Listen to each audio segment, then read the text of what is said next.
So you're thinking active or passive? I'm thinking active. Ooh. Yeah.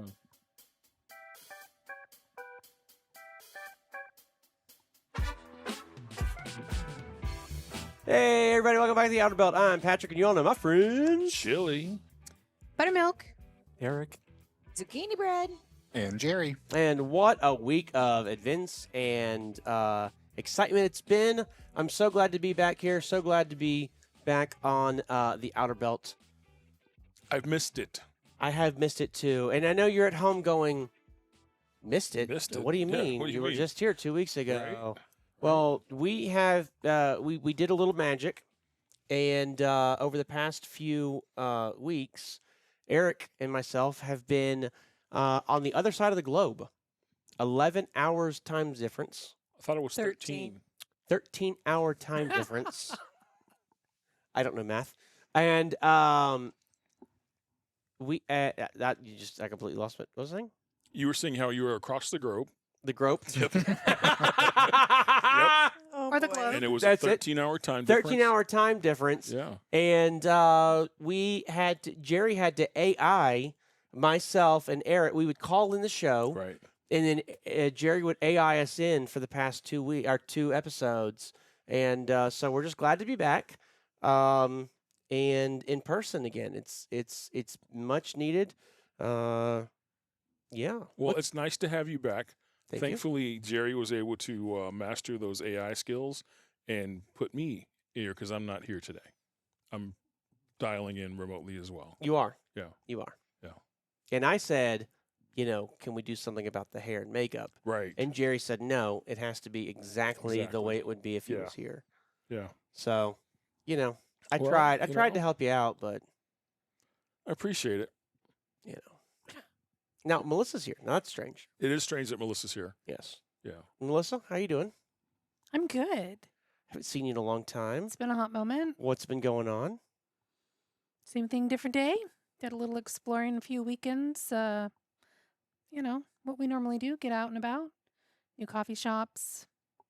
Visiting New coffee places. shops that we've been to before. Give them a second go round.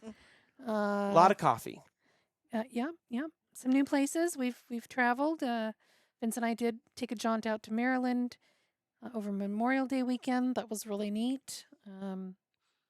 Got to spend some time with my older son there, who had just moved, and it just was neat. We did some exploring out there. Yeah. That's right. Was it the last episode or maybe the one before that? He was actually here in studio. Yes, he was. Yes. And on his way out there. Yeah. So Yep. he's moving out there for a 10 or a 2 years, for a couple of years on a job, and then he'll be able to Retire. retire. Yep. Yeah. Yeah. He's Yeah.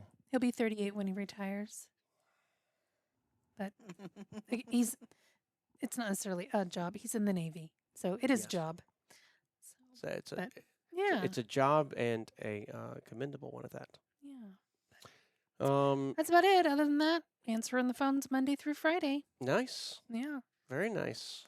Been doing some video recording with Jerry. We went and had a little field day. That was a lot of fun. I thought it was fun. So just, Very cool. that's Well, all. Zucchini Bread, I saw that you just got back into town.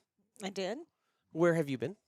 I need a full report. The sponsor of the show Yeah, said that you missed a couple days and that we need a report. a report.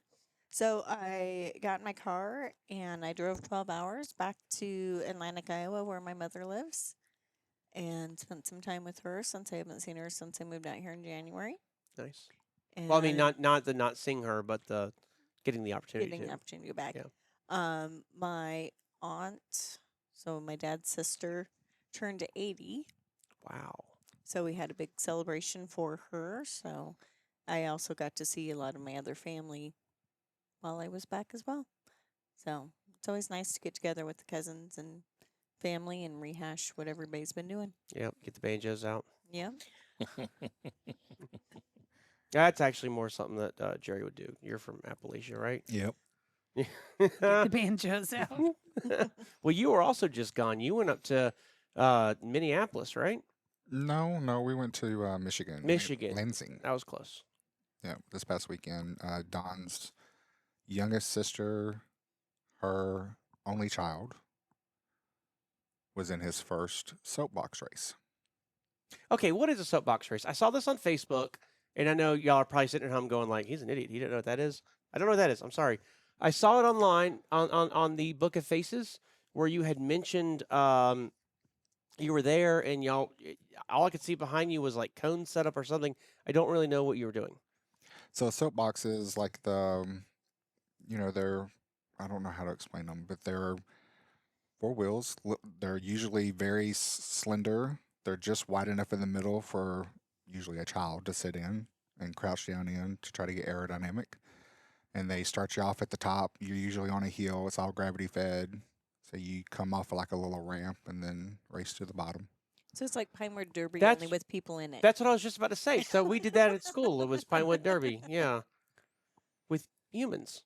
Are there any crashes? There were a few. A few. They start off with the older kids. They started the first, and then they went down to the younger kids. He is 7, 8. I think he's 8. And this was the first time he had ever raced, and unfortunately, he did not win. Oh. Yeah, he was pretty bummed, but I think he had fun overall. It was a lot of fun cheering him on and all that. Did he have a theme to his car? They had sponsorships, and so there was like local businesses in the Oh, area, cool. and so they put like their logos all over the car and stuff like that. Nice. So What material do they make them out of? So I Ivory, it's actually the best. It's Yeah, 30 99.99% pure. honestly I don't know. I know they have to make it even for everybody. They had to be there the day before. They had to get the cars ready. So what they do is they put the child in there because every kid weighs differently. So then to make it all even, they add like weights around the car and stuff, and they all had to weigh 200 pounds. Okay. Oh, wow. So they do that and get everything set up the day before, and then afterwards, do you, little concrete in the front? And the kid wears extra stuff in there. Oh, do they? Right, They yeah. that's what it is. They put on a diving weight belt. They show up. They show up like boxers going into a match. Right. Just down in their skivvies, like setting on the scale. They got the towels so people can't see them, and they weigh in, and they show up the next day like they're going into the Arctic. Exactly. we told him to eat a big meal right before the race to give him a little extra weight. Eat a Yeah. big meal and don't poop. Hold it in. Hold it in. He had his practice run, and he won the practice run, but then the 2 actual race runs, he didn't win. It's too No, bad. is sounds this like something he's someone's gonna career with? Continue on? I don't know. Do you have race driver blood? It was funny because, I mean, like when you watch them coming down, and then whenever they pass, it's almost like you're sitting there and you're just like, 'cause it's not, like they go a little faster than that. I think the fastest one they clocked was like 18 miles an hour. Wow. That's pretty cool. Wow. So Wow. it was Speed neat. cool. McQueen right Yeah. there. I tell you, that's Yeah. lightning in a soap bottle. Yeah. It was fun. Did you then get to take it out after the race? No. Would you have? There ain't no way my big butt was fitting anywhere near that. Yeah. I know you said 200 pounds is what they all have to weigh. I'm like, so I guess I just take they put helium in my tires. They're The like- tires are like steel almost, and they got like just a little strip of rubber around them, just enough for them to roll. Oh, no suspension. No. Ooh, that's got to be fun. Well, at 18 miles. And then I'd do it. they have to get down as low as they can to try to get aerodynamic, and then it's steer by wire. They got like 2 little wires inside there that they're pulling to go left and right, and some Like a bobsled. kind of No potholes. no. Okay, good. I could see. I Did could the see. Jamaican team win? No, it was a Somalian actually. Okay. I could see the next year, some kids at home and his dad's playing the video back for him. He's like, "Here, you lifted your head Right. Exactly. 2 centimeters, Yep. which, if you look at the equation here, Yeah. equated to 6 seconds of drag. You did yourself." It was kind of upsetting because whenever he come down off the ramp and he got maybe a quarter of the way down the hill, see, he looks to the left because he was in the right lane. He looks to the left and realizes that he's already fallen behind, and he just kind of gave up at that point. He wasn't even Aw. trying. Oh, poor No. guy. So What a quitter. I know, right? Well, hopefully he tries again. I think he will. Do Just- they have like a circuit? Yeah, we did not stick around to find out who the winner was because there were 72 kids racing. Oof. Wow. So Yeah. once we realized he was out, we kind of because this all Double happened. elimination. They walked over there, pat him on the head. Better luck next time. We're out. Exactly. This all happened on Sunday, so I think we actually left there at like 4 or 5 o'clock in the evening, and then it's 4 hours back here. So I just thought it was rude what you told him as you were leaving. And when you didn't tell the kid, but you told Don loud enough he could hear. We drove all the way here for this. Like I that's would just. So his first race, he was very depressed. Like we actually got a photo of him coming around the corner, and he's just mad, and you can see it all over his face. And it's like the best photo ever. And but then the second race that he did, he was better. He was more of a sportsman about it. That's and good. Good. So That's all. Good. Yeah. At that age, it's hard to hide the disappointment. and that's what we tried telling him. You know, like 72, 73 kids racing, Sure. and there's only 2 that will go to the finals. The finals are actually in Akron, Ohio. Really? Wow. Yeah. Wow. When? I don't know. Road trip. Right? I know it's That'd in be Akron. fun. Yeah, would be fun. You could send pictures back to him. You could be here. Exactly. This to be you, but We already planned to come. We thought you were going to win, so Exactly. we got tickets. We try to explain it to him, you know, like out of that many, like there's only 2 winners. Like Yeah. you're gonna have a lot of people that don't get through. So You're gonna have 70 upset kids and Yeah. 2. and it's his first time. exactly. Yeah. Yeah, and I think that played a part in it too, because like some of the older ones who had been doing this for a while, like they had already like tweaked out their Right. rides and changed the Yeah. wheels up and done it. He had a brand new one right out of the box, nothing done to it, and we think Oh, that now could you have can played a switch little it bit out. of yeah. Did they put the graphite on the wheels? You got to put the graphite on the Gotta put wheels. graphite Got to on put the the wheels. graphite. It's a Gotta put big. graphite on the wheels. Graphite's- So Oh. I did Pinewood Derby as a kid, and Oh, so you know I'm not lying. Graphite. know it you're re- not yeah. lying. But my Mhm. grandfather used powdered graphite on my wheels, and then when I made it, I got further on, and I forget how far. It's been 40 freaking years. But the officials used a liquid graphite, so it gummed up the powder graphite and slowed my car down. Oh. Yeah, my Hmm. grandfather was not happy. I can imagine. He was not happy. I I didn't know any better. I raced mine. So most people I think race theirs in like some kind of like youth or kid. Mine was Club Boy or something. Scouts. Boy or Scouts, yeah. Weeblos. Boy something like that, yeah. Scouts. So mine was actually in the 8th grade. We did a science fair thing at the school, Mhm. and part of it was Pinewood Derby racing cars, and so I actually won. That felt pretty good. First time I wasn't a loser. So Wow. I just I got lucky. I don't know what it was. I mean, I did put lead in it, but I got lucky, Yeah. and they didn't have scales. When I saw they didn't have scales, I'm like, it's on. Yeah. Oh, It looked a little funny with that yeah. 5-pound weight from the locker Sure, that I yeah, just set just right on on top top. of it and taped it on. But whatever. Yeah, there's no scale. Yeah. My boys did it in Awanas through the church. And I believe David won for best paint job. Okay. Best paint job. Well, his dad gonna was a professional car painter. Oh. So these had DuPont paint on the car. So he won with prettiness, you know, the shape of the car and then whatever color scheme he chose to do. But, you know, I walked away with a little trophy and, Yeah. you know, but it was all about where you put the weight, you know. Mhm. I remember them hollowing it out and then putting weight back in Yeah. it. And I don't remember if it was liquid but the Yeah, graphite was used. And Our graphite. was I powder, I remember him that. sanding the wheels. That was something I thought was with really super fine sandpaper, but he like sanded all those little plastic wheels just to take the whatever. I don't know what that did for I think anything. the wheels had like a ridge around the middle from the mold where they were molded. Oh, maybe. So you had to Oh, sand yeah. those down to make them smooth, so Yep. you didn't have that ridge causing Because problems. you don't want them Yeah. going. Right, down- exactly. Yeah. Yeah, So you want they to track gotta it go nice and straight. straight. Yep. Yep. It was had- fun times. I had my car for a while. Mine looked like so I mean, like this would have been 1997, 98, somewhere Yeah. around there. And when I did this, and back then the hot car the hot car, the one to have was the Ferrari F40. I believe it.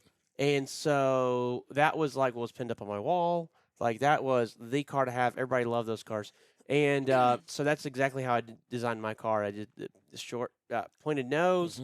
with the little cab. Then it came down. Then it had a little fin on the back, which I realize now did nothing for aerodynamics. And then I painted it red because I wanted to like Sure. really. Mine did not have the best paint job. Mine had not even Rust-Oleum. Like if you ever go to Home Depot, you can buy like it just says red spray paint, 88 Yes. cents. Uh-huh. It was that one. It worked. Got you first place. It worked. I got first place. It was all the lead in the paint that weighed. That's exactly what it was. Yeah, yeah. I remember somebody's had a bathtub. Like they Wow. had carved it out, Yeah. and then they had like epoxy extra high layers, and then they had like little clear balls in it to look like bubbles, like a bubble bath, and it was a pink Wow. bathtub that they. Wow. It obviously did not win for aerodynamics No, it at did not. all. But I thought, Oh. what a Yeah. neat. We had one kid, he would always do it up like an old fashioned car, like with the pipes and like really fancy it up. Yeah. And he was going for the Aesthetic. like best to show as Best to show. instead of the race. So Yeah. Yeah. I couldn't tell you what mine looked like. I think it's a cool transformation from a block of wood. Yeah, it is. It truly is. Well, Yeah. for a lot of kids who get it, like learning about aerodynamics, learning about shapes and whatever that actually make your car faster. Yep. And, Yeah. I remember people doing like pickup trucks. And think about it, then back in those days, a pickup truck was square, not round. Right. And so the trucks were just like straight up, over. And it's like, yeah, those all didn't do very well. Speaking of pickup trucks, Yes. I saw a Dodge pickup truck, a late model Dodge pickup truck on the highway today. They still make them, you know. I realize that, but the different thing here was that it was a standard cab. Oh, yeah. It looked really weird to me. I'm like, why does that truck Yeah. look so? Oh, it doesn't have any extended cab on it. It's a standard cab. It's a 2-seater. Yeah. It was cool. It's Sorry, Pinewood Derby. So, Squirrel. well, I would have liked to have done the soapbox Mhm. car. Yeah. I love racing. You know you still can. Red Bull Well, has a whole series of yeah, but they have a of 200-pound weight derbies. limit. Not Red Bull. Red Bull has a big adult thing where multiple folks can be in the car. Oh, Yeah. I believe that's just called racing. No, it's their soapbox version. Oh. No, Red Bull does all kinds of crazy They do. stuff. Excuse me. You To seen the shove one? you off a hill. Have you They seen? do. it'd be fun. All right. I think the reason why that like soapbox racing wasn't a thing for me, Eric, was it a thing for you? No. No. Not soapbox. I think in South Louisiana the problem is if we wanted a hill, we'd had to push them off like a interstate ramp. Yeah. Like there was no such Just so thing. flat. We had no Yeah. hills growing up in Louisiana. It was flat. I mean like no hills. I remember having to go into Mississippi to find hills. So Hmm. that wasn't really an option for us. So I'm sure Lansing has hills. Yeah, like they had the ramp that they launch them off of to give them a little extra, Yeah. and then it was a downgrade right through the middle of town. Yeah. but you know what I heard Uh. that they do here is they actually take them out to the To landfill. Columbus landfill and launch them off the landfill. Launch with landfill. But they don't Yeah. stop the trucks. Right. So they gotta You like do a weave. weave You through go, the trucks. Yeah. So it's Formula One meets Right. found- Grand Right. Theft Auto. We found hills this last weekend when we were out. I thought that was, in fact, we talked Yeah. about Cool rolling hills. it. Yeah, I was like, wow, Yeah. for Ohio, this is pretty mountainous. I'm totally air quoting that, but yeah. Yeah. Well, it makes me think of like Dayton. You know, you think of like Indianapolis to Columbus is fairly flat, but there's two places. There is right in Dayton. We've got There's the that Miami Valley. huge valley you go Right. through. Yep. Yeah. And then when you go right at the Ohio Indiana border or state crossing on I-70, there's like that little Mhm. movement around of hills, and then it's back to flat again. Yeah. Yeah. So you get like a couple minutes of like, oh, this is nice, and then okay, we're back to. I think flat. we were in the Miami Valley this last week. We were. So Yeah, that's why we it were. was the rolling hills. Yeah. But I'd like to explore the Miami Valley some more Mhm. towards the Cincinnati side, yeah. because you know you go over it in the really tall bridge, Right. It's and beautiful over that bridge. yeah, I want to try to like find parks or wherever. I think hiking that'd be trails a they great place to hop on the bikes and go for a ride. The Miami Rad Valley. Rovers, No. the electric the mud bikes. motorcycles. Oh, it's motorcycles. Okay, that would be. You're right. We need to research that. Well, it sounds like we all had a wonderful time. We were out. If you're watching on Facebook, which I think a number of y'all do, because I see y'all comment. Eric and I were, of course, in Japan, and that's where our 13-hour difference was. And we had a really good time. Got to go out there for the World's Fair, which was in Osaka. It's Expo 2025, and Or as locals call it, Osaka. yeah, that was weird. I've always called it Osaka. You? I don't know. Osaka. Yeah. No, they But we had a number of people that call it Osaka. Osaka. Osaka. And said them saying that in a Japanese accent, it's like a double take. Yeah. Yeah, yeah. We started out in Tokyo, went to a couple little cities around Mount Fuji, then went across the entire island, got to see the Sea of Japan, and go to forgive me, I can't remember the name of the city, and then got to go out to Kawanaza, which is the city that's famous. It's like little Kyoto, so it's like very old buildings. We got to walk through the Geisha district. We got to walk through the Samurai district, and see all these really old, 100, 200, 300-year-old buildings that were just beautiful. That side of Japan didn't get hit during World War II, and they're famous for their gold, so everything's gold leafed. It was really cool, and got to see just some really cool temples and places. And we part of the trip is you see a lot of temples, kind of like when we went to Jerry when we went to Italy. Remember how many cathedrals? Oh yeah, There's a point where you're like, I'm kind of cathedral out. yeah, Yeah. a lot. It was like that. We got to a point where it's like, oh my gosh, more temples. So we did end up going to Kyoto and then and seeing that, which is that's a really cool city. That part of what's really cool is it's such a touristy spot. The international presence, like it's incredible. And then the second day we were in Kyoto, we went to Nara. Now Nara is special. It's one of those places like we got really lucky to go. There are wild deer everywhere. Eric, explain. They're not so wild. They're everywhere. I think they had as many deer as they did people. Yes, and I'm there were not really exaggerating. thousands of people. Like it's very tourist area. They're everywhere. And they gave us these little crackers to give out to the deer. The problem is once the deer found out you had the crackers, They wouldn't leave you Ooh, that's a alone. go. they wouldn't leave you alone. So I am proud to say that I have been bitten by a Nara deer. So have So has Eric. Yeah. Wow. I. Not fun. Wow. No. If you go back on our Facebook, you'll see some pictures of the deer and such. But it was pretty. That was our personal Facebook pages. That is. But that was a lot of fun. And then we got to see finally go to another temple. And again, we're just like another temple. All right. And inside of it is one of the largest sculptures I've ever seen in my life, and it's of Buddha. And it is massive the right word, Eric? Yeah, huge. Huge. Gargantuan. Gargantuan. So he's sitting down, Indian style, like he does, or crisscross applesauce. I don't know what the proper word is. I apologize if anyway.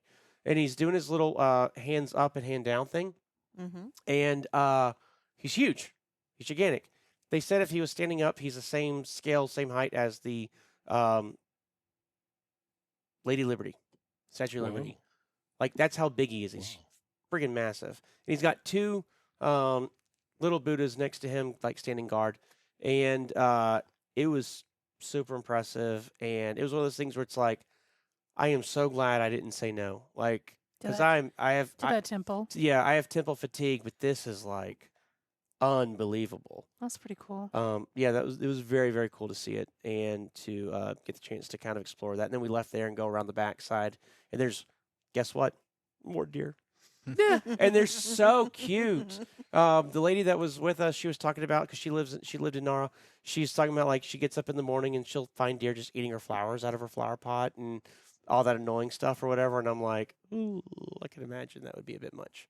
But yeah, really cool experience. Very glad to have that. And then from there, where'd we go? Hiroshima? Yeah, I believe it was Hiroshima. I don't remember the order. Yeah, which was unique as an American. Going I there. can imagine.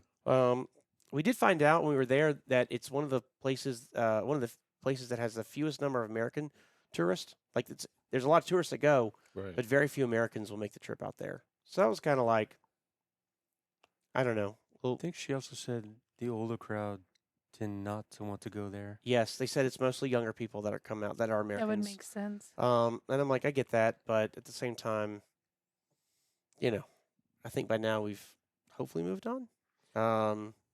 But it was a very interesting.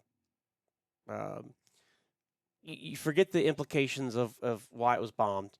Just seeing a city that was bombed and rebuilt, and the things they've chosen to not renovate, but like leave as it was, and to see what the damage was, Sure. it's shocking. It's to actually be in the middle of it and then be able to see all around of like this was all just gone, and to see like that building is a survivor, that building's a survivor, and that building's a survivor, and then everything else is gone. It's a wild, very wild feeling. It's also a very new city, obviously, but even more so than like the 50s where everything was rebuilt. They're tearing down the 50s buildings and they're building brand new buildings today. So it's a lot of like very modern 2000s and newer architecture. It's a very clean city. It's, I think, one of the prettiest cities in Japan we were at. Very, very much enjoyed our time there. It felt very American, as weird as that is to say. Everybody has a car. They have a great public transit system, but it's not anywhere near as used as the rest of Japan. And yeah, it was a really cool experience. That city had a train car or a trolley. A trolley, yeah, an old-fashioned trolley, kind of like New Orleans, but a little newer. We rode that too, didn't we? A couple times. And then from there we went out to Osaka, did a couple tours, food tours. We did a soul food tour in Osaka, and I'm like, soul food? Oh, a little different than what we have, but it was so good, so much fun. I knew it was going to be a good tour too, and she said our second stop's going to be a bar, and I was like, I'm in. So, yeah, great time there. Then we spent the rest of our trip going to the World's Fair and just traveling country to country. And What was your favorite booth? Or I don't know what they call them. when you're at the fair. Pavilion. Pavilion. Pavilion. the United Kingdom, Really? yes, one of the And best, You'll never guess why. one of the best espresso martinis I've had. the bar. The pubs. It really was UK that for that reason. But Saudi Arabia, which is a weird thing to say, had a really cool booth. The way they built it, the way they designed it, you felt like you were inside of a village, like a rural local village, Sure. and it was very tastefully done, very nice. That was the one that really stood out to me. But we went to a bunch. Went to Germany. Germany's was really cool, very educational. Germany had this weird thing I've never seen before. It was a little puppet, and it had It's like a rubber ball. a rubber ball, but but it was a character. yeah, Covered in and green and red. yep, and you would touch the wall with it in certain spots, and then it had a little built-in speaker that you could put up against your ear, and it would tell you about what they're trying to get you to know, so that you could listen in your own language, at your own pace. I've never seen that technology anywhere else before. It was That's very, very cool. Yeah. Eric, what did you think? My favorite was always Singapore. Oh yeah, Singapore's was nice. Last time we went to a fair, Singapore tapped in on their greenhouse, their plants. Of course, I love gardening and stuff. Yeah. They did the opposite this year. They went completely white. Yep. Like wedding white everything. Everything. And then there's one part of it where the top of it, they have a green umbrella to represent one tree covering. It was kind of weird. But Interesting. It was, Yeah. but to stay on brand, at the very end they did have a garden area. was a garden area lounge that had a bar. I will say that was one thing that was very different than being in Dubai. So we did go, like Eric said, we did go to Dubai in 2021 for their expo. In Dubai, obviously Muslim country, very few places you can get anything to drink. They allowed it, but very few places. In at Japan in Osaka, it was everywhere. In all the booths. Yeah, like everywhere. Like you could just pop in, grab a beer, and just start walking down. But they bring in their stuff from their country, right? They did, That's yes. what Absolutely, yeah. yeah. So we had a beer from Thailand, which Thailand's booth was very cool too. Thailand's booth at the World's Fair last time was also very cool. But yeah, we had a really bitter beer from. It was good. It was They call those IPAs. kind of, yeah. It was a little different than IPA, but similar. And then like Germany had, what's the one they're known for?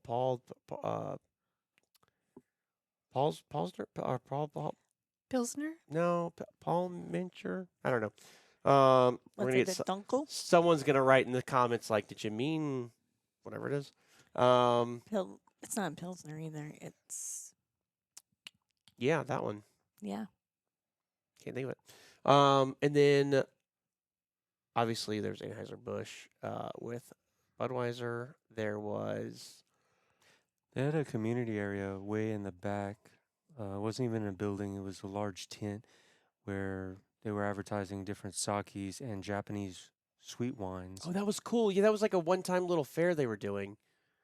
Yeah, And like it wasn't even officially part of the expo. They just put it up for a little while, and local breweries, wineries, whatever would Yep. come and show off some of their stuff. you couldn't buy anything. They were just giving out samples. Hmm. Wow. So- That was pretty cool. We just stumbled upon that. Weren't planning on it. Hollander. Polliner, that's it. Yes, Polliner.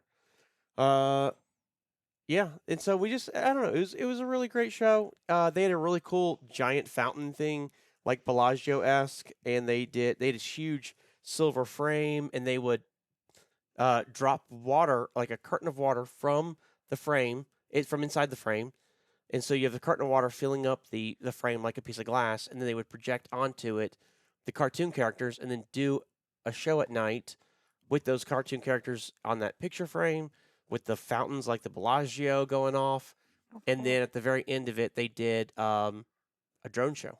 Yeah, massive drone show. Oh, fun. Which those drone shows, man, they are getting. Yeah, I thought the one we saw at the Crazy. baseball park in Cleveland was pretty cool. yeah, it was. Yeah, that technology's gone.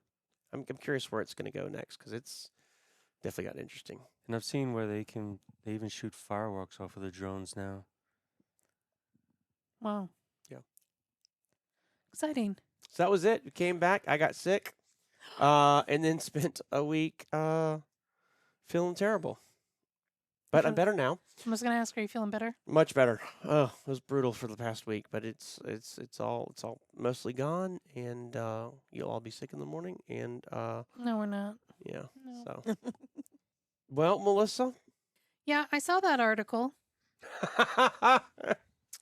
And when I read it, I just want you to know they're not acquiring all of Joann's products. So, yep, we're going to talk about Michael's. Michael's. Michael's, the craft store, Oh, yes.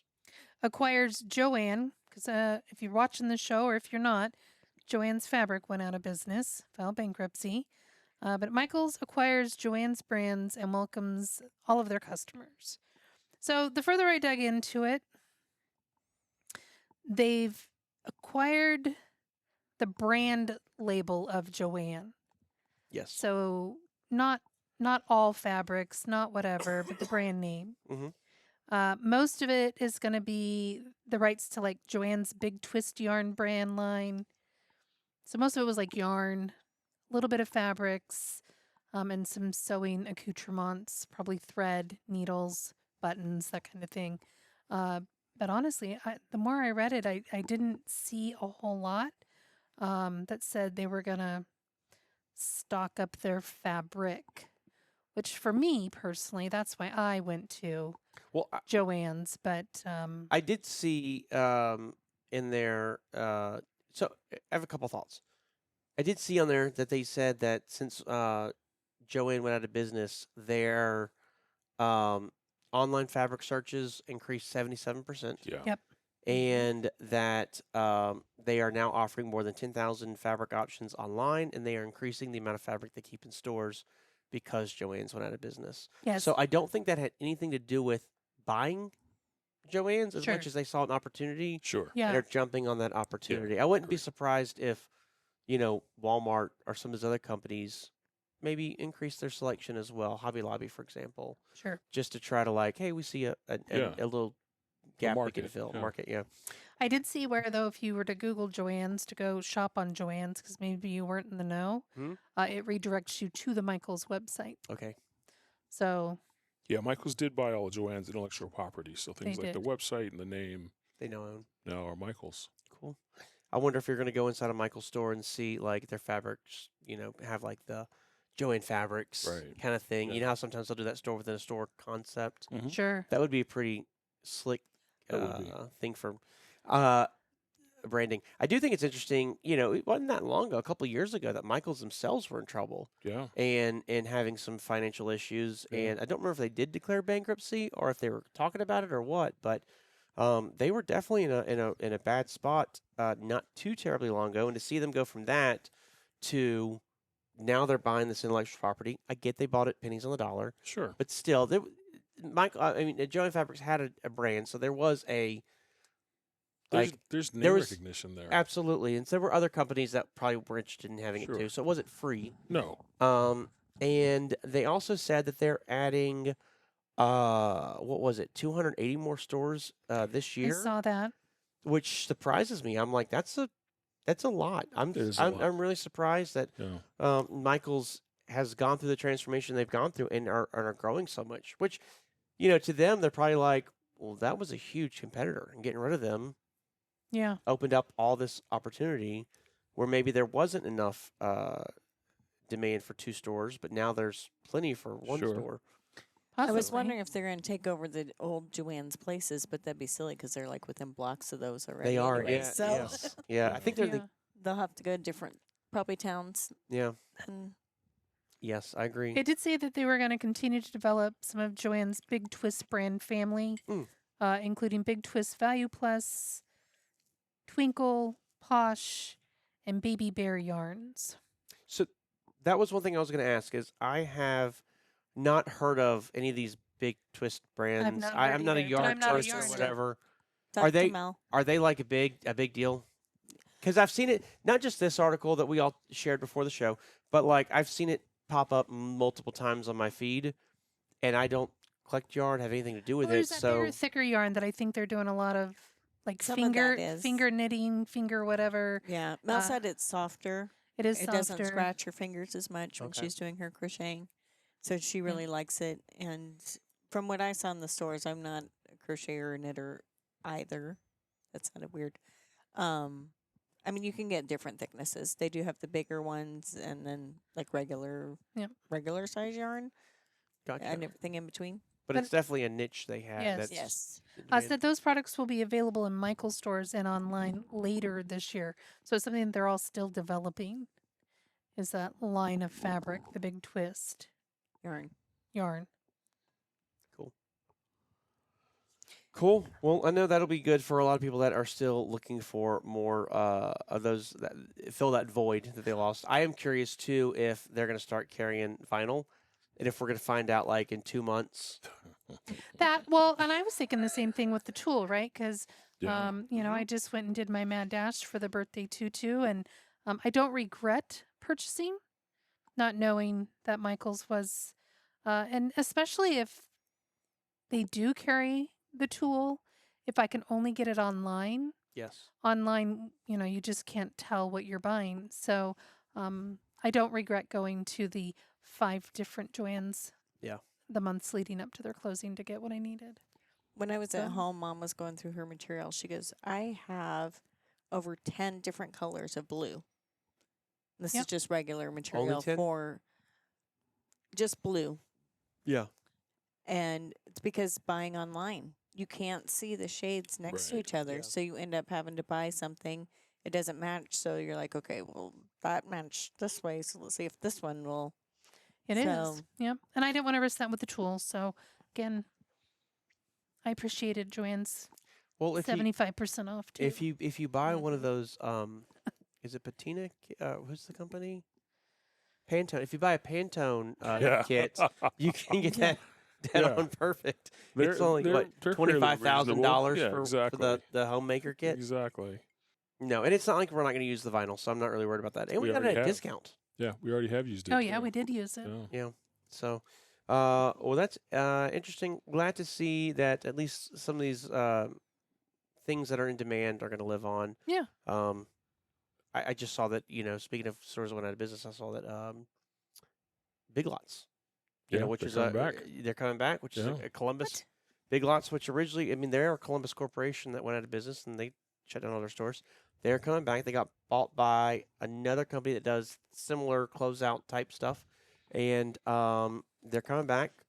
They've got a lot of stores listed. Columbus is not one of them, oddly enough, but I have a feeling it's only a matter of time before they do Sure. come back over here. So, Is it going to be called Big Lots? it is same logo, everything. They say the stores will Next be to laid out Guitar similar. Center. That Yeah, building already that still has the was- logos yep, up. Sure It's does. convenient, right? Just buy your old leases. Buy your leases. Right. Probably get them dirt cheap because they're Probably. like, oh, yeah, we got no one else for them. Probably. But Buy them from yourself. The last time I was in Michael's, probably a year ago, I thought they were going out of business. Their store was so empty. Yeah. So it will be interesting to maybe go back to a Michael's, see what they look like now, Yeah. how full they were. Again, I thought they were literally going out of business. well, they were in it. Like I said, a couple of years ago, they were in hot water. I know this past Christmas, which now we're talking 7 months ago. I had I bought something, or had something, or whatever, and I had to send it back to whatever company I bought it from. I don't remember the details, but they sent it to me via like a UPS return label, and I was under the gun. I had to get it back, and I'm like, how am I going to get this back? The UPS store had already closed or whatever, and I was looking online, and it was like Michael's. You can return it back via Michael's, and Right. I'm like, that's the craziest thing I've ever seen in my life. But I went there, and sure enough, they were like, "But here you go. Here's your receipt." And I was like, "What's this crazy?" And Eric and I were there, so we walked around the store just to kind of look and see what what they had, and I don't know what we're looking for. I knew it was little beads for a jar, but I remember walking through there then being like, "This is the only Christmas you have?" Right? Like, I would have thought you've had so much more Christmas stuff than this, and it kind of surprised me then. But I don't know. Sounds like they're doing well Good. enough. Good for them. Cool. Well, real quick, what I'm understanding is we have an ad from our sponsor today. Is that correct, Jerry? That is correct. OTR Services. That's the mattress people, right? No, that Oh. is the carb testing for California. Oh, what is this? If you are doing business in California and you need to do an emissions test, which is the California Air and Resource Board, CARB, then you do need to do this at least twice a year at this current state and time. And OTR Services is doing that. You can reach out to us at otr-services.com and schedule your test today, or you can give me a phone call at 380-222-6634. We'll be happy to get you scheduled. Now, you say doing business. We have listeners from all over the country. So, there's probably lots of people who have their business set up out of Tennessee or set up out Sure. of Illinois. And so they don't do business in California. They run freight there occasionally back and forth, but they don't do business there, right? So those people don't have to worry about it, do they? They do. Anybody that goes into the state of California in a vehicle that is diesel and over 26,000 pounds must have a carb test. Oh, okay. So it's not just if you're plated there, it's everybody. Everybody. Wow. Okay. So if you're in the Columbus, Ohio area, reach out to us at otr-services.com or give me a call at 380-222-6634. How long does this test take to do? 5 minutes. Really? And if I'm on my 34 and can't move my truck, do you come to my area? Absolutely. Cool. Fantastic. Are you And- going to test my french fries for their carbs too? That's okay. I'm kidding. Now, I'm going to be laid over for my 34-hour reset in Cincinnati. Is that okay? No, that's not. You do have to be in the Columbus, Ohio area. Okay. Cool. If I'm staying at a Walmart parking lot, for example. Absolutely. All right. Good It's deal. very, very easy for us to come out to you. And And what was Like- that? What was that website and phone number again? OTR-services.com. And the phone number is 380-222-6634. Well, we certainly do appreciate OTR Services for their sponsorship of this episode. Lord knows without it, none of us would be here doing this now. And we certainly appreciate the kickback they sent us, right? Yeah. Mhm. I just scheduled my carb test while Jerry was doing the ad. On the so it's Passat? all set on the Passat. Yep. Nice. It's a diesel. And yeah, I get And it. with Kate, me yeah. in it, it weighs over 26,000 pounds. 26,000 grams, right? Right. Something, Yeah. ounces, Something like that. I don't know what Yeah. they are. Whatever it is. Yeah. Well, that is awesome. Just if you do make call, if you do call and set up your service, I did hear the person that answers the phones a little bit of a. So just overlook that. The people that come out and do your testing are supposed to be pretty cool. So very cool stuff coming out of Indianapolis. Vince was just sharing this with me, and I'm pulling up. I'm off phone right now, but Vince, go ahead and get us in there. Well, this year, during the Indianapolis 500 NASCAR race, they did the inaugural. Am I saying that right? Inaugural? I believe It was. inaugural. Yes, Inaugural Wienermobile race. a Wienermobile. Yeah, Wiener we've all seen the 500 or Wiener, something. the Oscar Mayer Wiener mobiles. Yes. It's a great big wiener. It says Oscar Mayer on the side. And they It's a drive hot dog, around. right? It's a hot dog. It's Yes. a hot dog, yeah. So they actually did a race with all six of their. There's 6 of them. There's 6 of them. I thought there was just one. I only crazy. thought There there are was 6 one of too. them. I'm like, who knew there were No. 6 wiener I'm Six of surprised there them. was only 6. I What? figured there'd be more. What? Yeah, there. Do you there are think there 6 were of only them. ones in Indiana? Do you think Fleetwood's just making Wienermobiles like every day? Like But I the thought RV there was company? only Like like in one in- every state or something. No, would have one, I thought there was just right? No, they're one. regional. They're regional. Oh, They- Oh, they- so really? there's yeah, only 6 they are. regions in the I've only United States. Well, for Oscar Mayer, there are only Oh, 6 okay. regions. Yes. Well, how many are Um, there for Hebrew National? I don't know. I really. Again, I really only truly thought there don't was know. one, and like if you ever saw the elusive Wienermobile, life was going to be pretty spectacular out over the road. But now there's 6 yes. of them. So There when are I 6 of was them. a little kid, the Oscar Mayer Wienermobile showed up at the Honda dealership, Yeah. and they were doing a come by the Honda dealership and see the Wienermobile and get a free hot dog and buy a Honda Accord. You know how they do. Right. And Yeah. $19,000 hot dog. Well, let's be honest. Back then, it was probably a $14,000 hot dog. Yeah. Yeah. And so I remember going there with my dad, and I was so shy. I wouldn't get close to it. I wouldn't talk to anyone. What? I just saw it from a distance, and I was like, "No, we're good. I don't need to get I'm any good, closer," because I was You just were so intimidated scared? by Yeah. these people and this wonderful because up until the time you see one in real life, it's really just almost a figment of your imagination. Sure. Yeah. It's like Santa Sure. Claus. It doesn't really exist, and then when you actually see one, you're like, "Oh my god, it Yeah, really exists." It really exists. Yeah. I actually saw when we were on the road. She was sleeping. I'm cruising along the highway, and I forget what highway I was on. I was in interstate, cruising along, and in my rearview mirror, I'm like, "What the hell is that?" And it turned out Your to be the rear view Wienermobile mirror.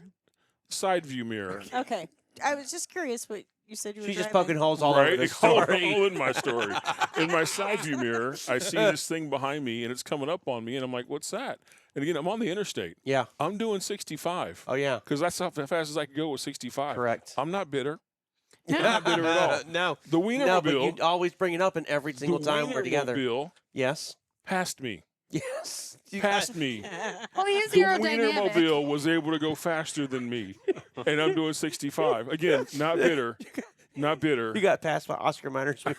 That's my Oscar Mayer. Yeah, Oscar Mayer's wiener passed me. Yeah, yeah. And I didn't get any pictures because I was driving. Of course. Hands-free laws, no pictures. Yes. Wienermobile. And that was passed me by. pre-dash, That's a yeah. great, It was pretty cool to see. great, Yeah. great It memory. was pretty cool to see. So what's this yeah. Wiener I have seen it a few 500 times on the highway. But in never. Indianapolis? So they actually had a race. Yes. of 6. Of 6. So on the last So day they of put them up at the qualifying- top of the hill. and teams let them roll down. That's how they got to 70. Wasn't even the apparently. wasn't Yeah. even the mobiles. It was actually just the Just the hot wind. dogs rolling down the hill. Jeez.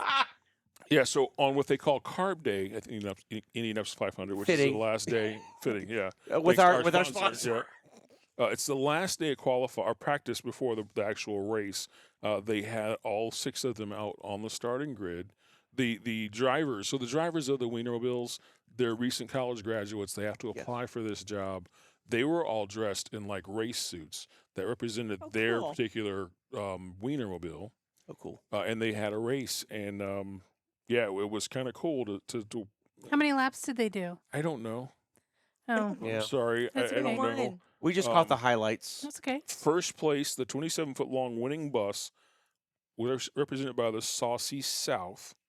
It was driven by Grillmaster Matthew Bailey of Madison, Georgia, and Mustard Maddie Myers of Kirkwood, Missouri. I love it. A quote from Mustard Mustard Maddie Myers after she said, "I must admit, I will relish this moment forever." I love it. Aw. I Yeah. love it, Mustard Maddie. Yeah, it was really cool. The name of the Wienermobile was Slaw Dog.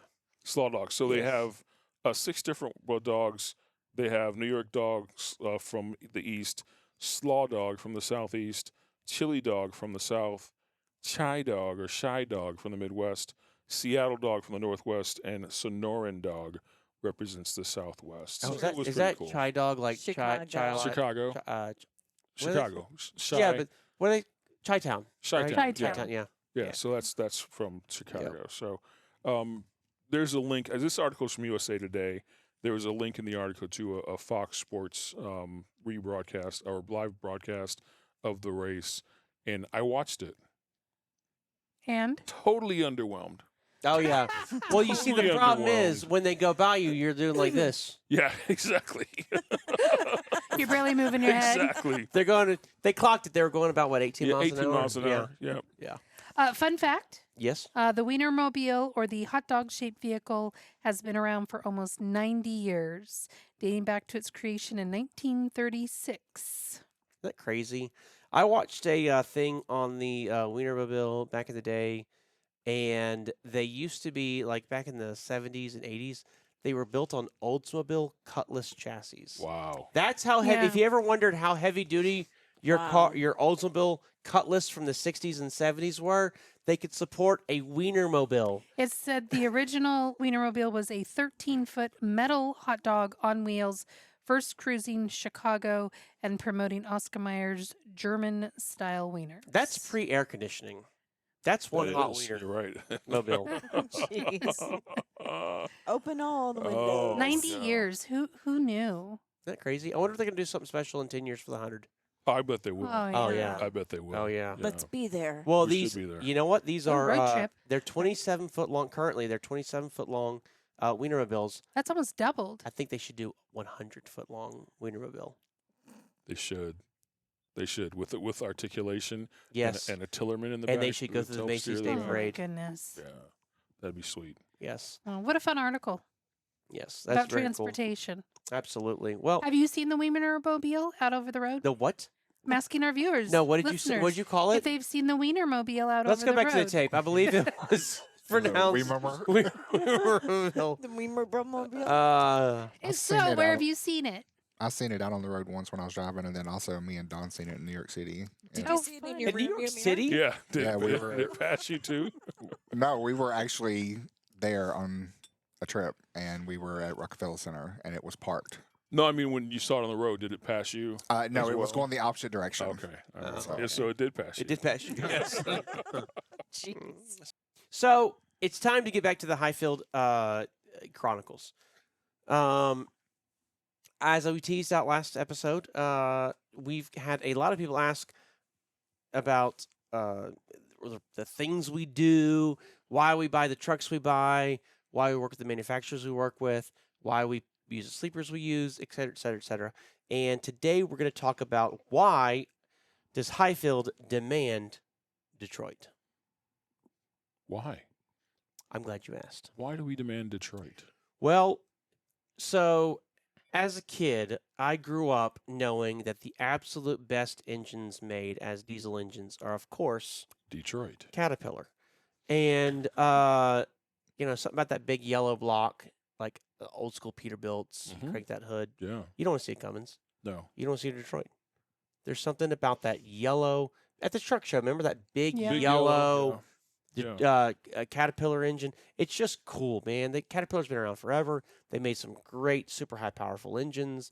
And when Eric and I first got started in this business, we drove a truck with a Caterpillar C11 bulletproof engine. I promise you, you could have undone the drain plug, let all the oil out. We could have ran 1,000 miles. That baby was bulletproof. It did not like freezing weather. We did have a problem with that. Interesting. But bulletproof, great engine, loved it, good fuel economy, yada yada yada. So Eric and I did the sensible thing, and we actually bought as our very first truck a Caterpillar powered Kenworth, and that Caterpillar was the C13 Acert. Now, for all of you out there at home, you know, in 2008, the Caterpillar C13 Acert was arguably the worst engine ever built of any manufacturer at any point in any time ever. And it wasn't the engine, it was the emissions control system attached to it. So the Caterpillar C13 had what's called an ARD head. It still gives me chills talking about it. Hooked up to a DPF filter. And the ARD head would basically, they would take diesel, fire it into this combustion tube, superheat the exhaust. They would fire it through the ARD head, superheat the exhaust to burn off a DPF filter so the DPF filter would clean the air as it's leaving, but eventually you get dirty. So this ARD head would do this process, and it would clean the DPF filter and burn all those contaminants up to just ash, and it would just come out of your tailpipe, and it'd be fine. Much safer than diesel particulates getting in the air. And this thing was just an absolute nightmare. You couldn't keep them running. They were constantly breaking down. We got to a point, these ARD heads are expensive. We got to a point where we were replacing the ARD heads every year. It was just Wow. maintenance. Just replace it. Wow. It was crazy. And so we, at that point, swore off Caterpillar, but we didn't have to make the decision for ourselves because that engine combined with the C15 were so bad, Caterpillar said, we're done. And they never made a engine for on-highway use after that.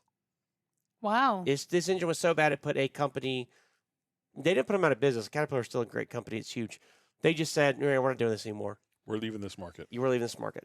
So they quit selling those. So when we bought our next truck, we had to figure out what are we gonna do? What are we gonna buy, right? So we ended up with a Freightliner.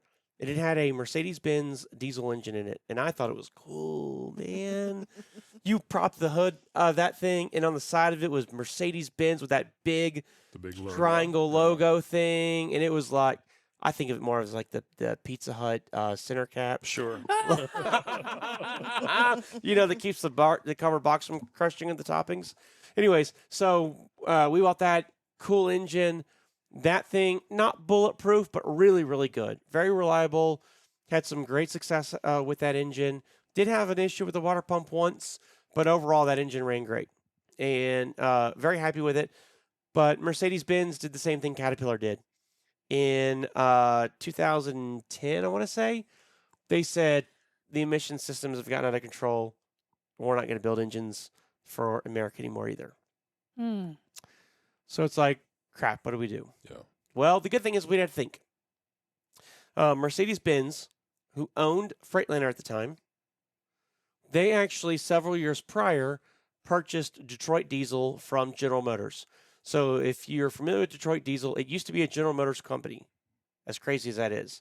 They actually started this company when General Motors founded Electromotive, which was a company that built trains. Okay. General Motors, back in the day, they wanted to get into the train building business. They built this thing called Electromotive, and they needed an engine manufacturer to build the engines for them. So they started Detroit Diesel, for that purpose. And they built train engines. And then, you got World War II, you got lots of stuff that happens over the years. General Motors ends up building their own Class 8 trucks. You used to be able to buy a Chevy or GMC big 18-wheeler. You can't anymore, but you used to be able to. And oddly enough, they ended up selling their division to Volvo trucks. So they've ended up becoming Volvos. But they kept Detroit Diesel. And back in the 90s, I believe it was the 90s, Freightliner, or not Freightliner, but Mercedes-Benz bought Detroit Diesel. And so when all the emission stuff and everything became such a big deal, what Mercedes-Benz did was they said, all right, for this American market, we're not going to give them a Mercedes engine. We're going to give them a Detroit diesel engine. So they made, Detroit back then made a Series 60 engine, which is a great engine. If you've ever seen one or had one in your truck, they're awesome. Fitzgerald used to make the glider kits. Yeah. They used to put almost exclusively Detroit diesel Series 60s in their trucks because they're so good. But they took that company that made that engine and they said, all right, you're going to make the new American engine for Freightliner trucks. And by the way, here's a good starting block, which, spoiler, was a Mercedes-Benz MBE 4000. Oh. So the engine that we already had is the engine that Mercedes-Benz gave Detroit Diesel and said, all right, we're going to take this and we're going to modernize it to the American standards. And that became the DD13. They enlarged it a little bit. That became the DD15. Made it one size bigger. That became the DD16. And so they all three of them shared the same emissions standard, just different block sizes. Detroit Diesel DD13 is a 13-liter.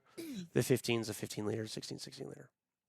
So that's how they got started, and that is why Detroit came with the sizes they have, and that's how they got the block. So all the people that are like, we love all the engines Detroit made prior to 2009, 2010, they have nothing to do with the new engines. This is all German engineering. Mercedes-Benz designed all this stuff for Detroit. And so when that happened, Detroit Diesel said, all right, we got this really cool engine that's super reliable. If you're going to buy it, you're only going to get it in a Freightliner or a Western Star because that's the company they owned. Mercedes-Benz owned Western Star and Freightliner. When Eric and I got ready to buy our next round of trucks, we were buying Freightliners, so we ended up with the DD13. And at that point, there's only two other options. You could do an international engine, Navistar. Three other options. You do an international Navistar engine, Max Force engines. Those are garbage. If you've heard anything about a Max Force, look it up if you don't know what I'm talking about. They're just god-awful engines. Volvo had their D13 and their D15, D16. So it's very similar, but Volvo's a European company, Mercedes a European company. You see how they all kind of doing the same thing.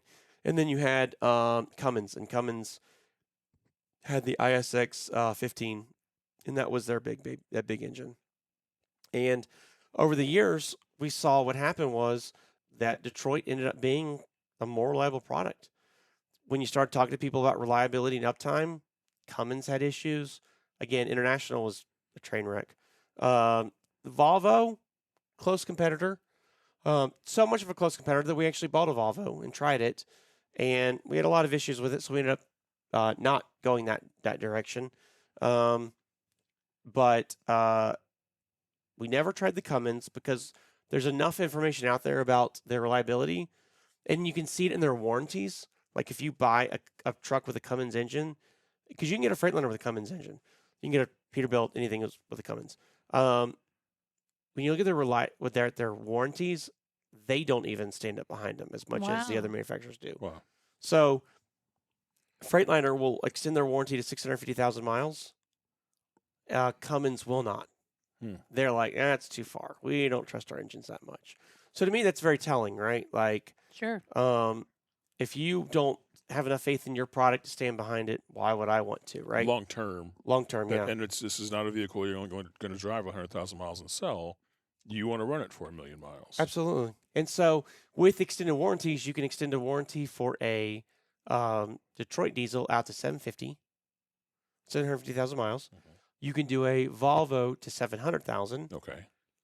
And then a a Cummins caps off at $500,000. Oh, that's a big difference. That's a big difference. And International Max Force. So that engine was so bad. Talk about Caterpillar getting out of the business. That engine was so bad.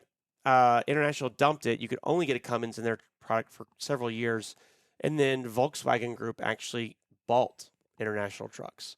So if you buy an International truck today, it's built by Volkswagen. If you open the hood, it's got that round VW logo on the side. Yeah, but you have to. No.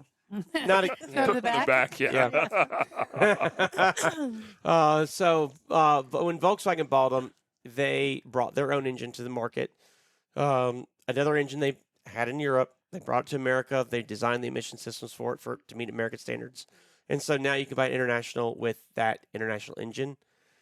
Pat Carr, who owns Kenworth and Peterbilt, they've done the same thing. You can now buy a Pat Carr with or a Kenworth or Peterbilt with a Pat Carr engine that is actually built by them, but they cheated. So Pat Carr, if you buy a Kenworth or Peterbilt, you get a Pat Carr engine, which is an MX-13 or an MX-11. They actually have a Cummins emission system on it. Interesting. They just sent Cummins their engine and said, clean it up. And then Cummins designed the emissions and put it in the truck. So a little bit of a cheat on their part, but whatever, it's still good. But again, all those 500,000 mile limits. So when you look at that, reliability from a long-term perspective, the manufacturer standing behind their product, I've really fallen in love with that. Detroit Diesel stands behind their product. We have actually had a catastrophic failure and had to get one replaced one time, and they did it. No money out of our pocket, got a brand new engine, not a remanufactured engine, a brand new Wow. engine. Really long service intervals. So we do ours at 50,000 miles, our oil changes, PMs. They can actually stretch a little longer than that. I won't say exactly how much because I don't want people doing it. That's in our fleet. But they do go a little bit longer than that. So really long service intervals. Because, Jerry, you're old enough to remember, back in the day, you were getting them every 30,000 miles. 25,000. Yeah. Our first truck was 30,000. That's a lot of oil changes over the course of a year. Yeah. 50,000 means you're doing one, maybe two a year, which is really cool that you're able to stretch that PM service as long as it is. And it's reliable. That 50,000 miles is good for 750. We've had 750, 800,000 mile trucks in our fleet with no problems, Sure. leave. And then the other thing that I love about them is they are lots of service centers. So with Detroit Diesel, every Freightliner shop, every Western Star shop in the country is a Detroit Diesel shop, right? Mhm. So if you do break down, lots of options for serviceability. Daimler Trucks, which owns those two companies, really, really impresses upon their dealership network of service and flipping trucks. And some of y'all that are in our fleet listening to this, you're like, man, I don't believe that because we were at a shop for 2 or 3 days and they didn't get us in that, whatever, it took them that long. We've had Kenworths, a few of them now at this point, and we've had Volvos, and waiting in line for a week or more was not uncommon. Right. To get a truck Before they even looked at the truck. Yes, right. Or they might look at it and go, this is the problem. We'll see you in 6 days. Yeah. Like Right. to go from that to most dealerships flip our trucks within 1 to 3 days.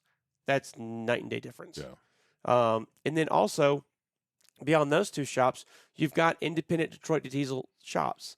So Detroit Diesel has been a company so long.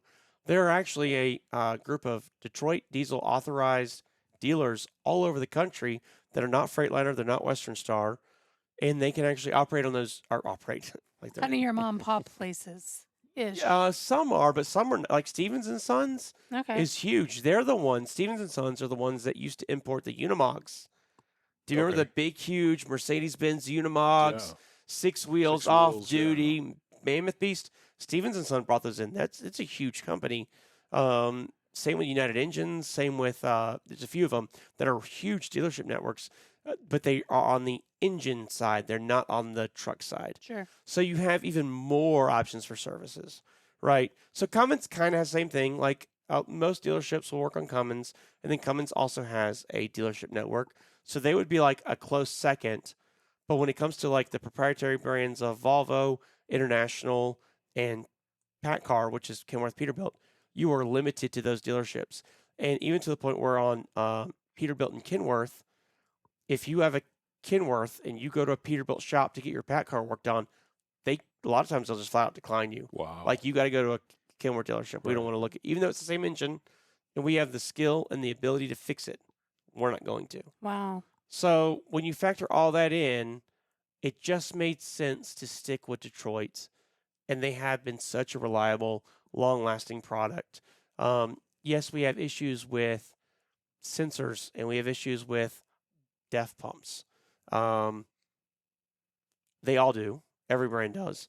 But those are so minor in the scheme of things. Sure. Not like, I had a buddy of mine had a Cummins and had a problem inside the engine. And they had to, the dealership went through, they removed the gasket cover, took a bunch of pictures, sent it to Cummins. A couple days later, Cummins got back and said, you need to take the head off and look at this. They took the head off, took the pictures, sent them the information. A couple days later, Cummins sent them okay, you need to remove the third and fourth cylinder. Do that. Okay, a couple days later, like, Wow. it took them almost a month to get them to fix the engine because Cummins warranty is very like, we're going to go through all these steps to save Cummins money because they don't really care about your uptime. Whereas Daimler Trucks has built their Freightliner, Western Star, and Detroit diesel platforms on getting you in and out and back on the road working fast. And you see that so much with the way they treat us in our trucks. Sure. Sure. And how quick our turns are at shops. Again, I know when you're in that situation and you're sitting at the shop and you're on day 2 or day 3, it's like, what's going on? Right. But having been there with all these other brands, it is not like that in most cases.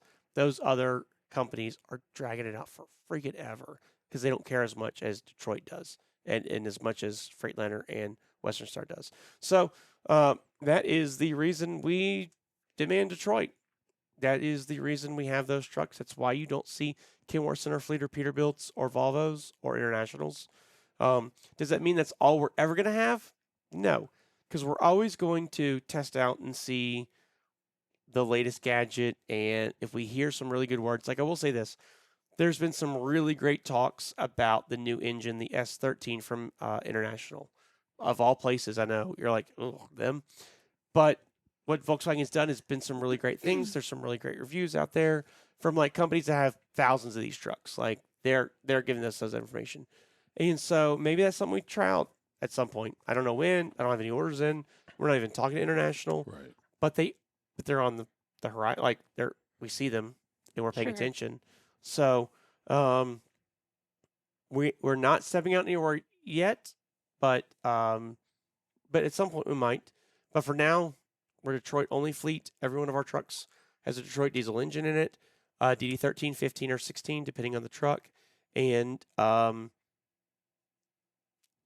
just been really happy with them through the years. I mean, Jerry, have you ever had anything other than a Detroit?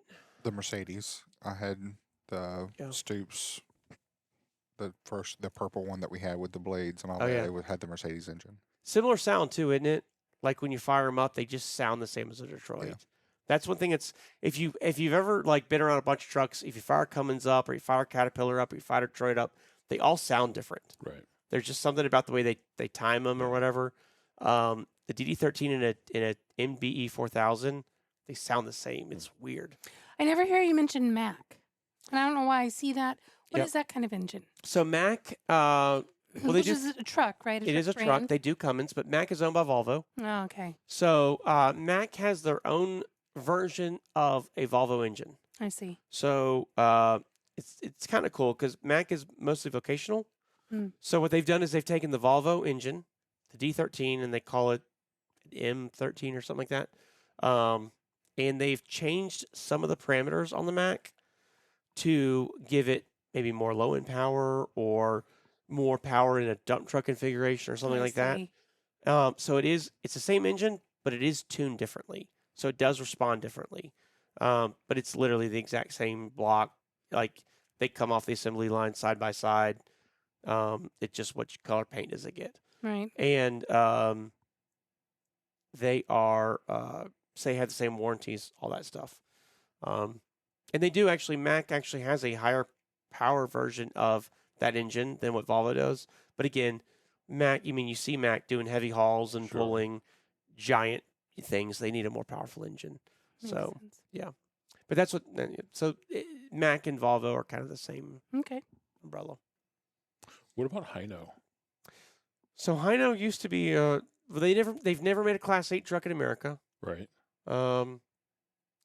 They are owned by Toyota, so they're owned by a very reputable company. UD trucks, you ever seen UD? That's Nissan. Mm-hmm. If you ever seen Mitsubishi trucks, that's Mitsubishi. Mitsubishi. Yeah. That tracks. And but Hino, they actually quit making engines a couple years ago, and they only use Cummins now. We'll see about getting a couple of those and starting a small Amazon delivery fleet. I could see that. Yeah. I could see that. Yeah. You might want to consider Isuzu as well. Isuzu is another company that has gone all Cummins. My buddy Joe used to work for them. Yeah? Yeah. Joe He did, Isuzu? he did their ads. Yeah, Joe Isuzu. Cool. I went to high school with that guy. I tell you, it was crazy. We were in Japan. Mm-hmm. Every truck was a Isuzu Yeah. or a Hino I believe it. or a Mitsubishi Yeah. or a UD. That was it. It was like, and they 4 were choices. and they were chromed up, and they were Class 8. They were big heavy duty trucks. We Right. don't get here in America, but they were chromed up. Eric, you remember some of those trucks were like, Fancy. I mean, like shocking. Because in America, a Isuzu is kind of like a ho hum delivery truck. Yeah. It's it really reliable. is. Yeah. But there's nothing fancy. They had these big, giant chrome front ends, gorgeous trucks. But yeah, those companies, they've all discontinued because of the emissions laws. So yeah, on the medium duty side, so we're talking Class 7 and below, Cummins owns that market. Everybody, Really? like Detroit still makes their DD5 and their DD8 for now, but they've been slotted for the execution block at some point. They're not going to make them anymore. But yeah, it's so expensive to develop an engine that meets the EPA standards. The ones that were just slashed, so we'll see what happens. Right. But that everybody it's cheaper just to buy a Sure. Cummins. And the 6.7 liter Cummins, the same one that's in a Dodge pickup truck, turns out it's good for Isuzus and good for Hinos. Anyways, so that's why we choose Demand Detroit. What engines do you like? A lot of y'all out there, you've driven lots of trucks over the years. Which engines have you been fans of? Maybe older ones that they don't make anymore.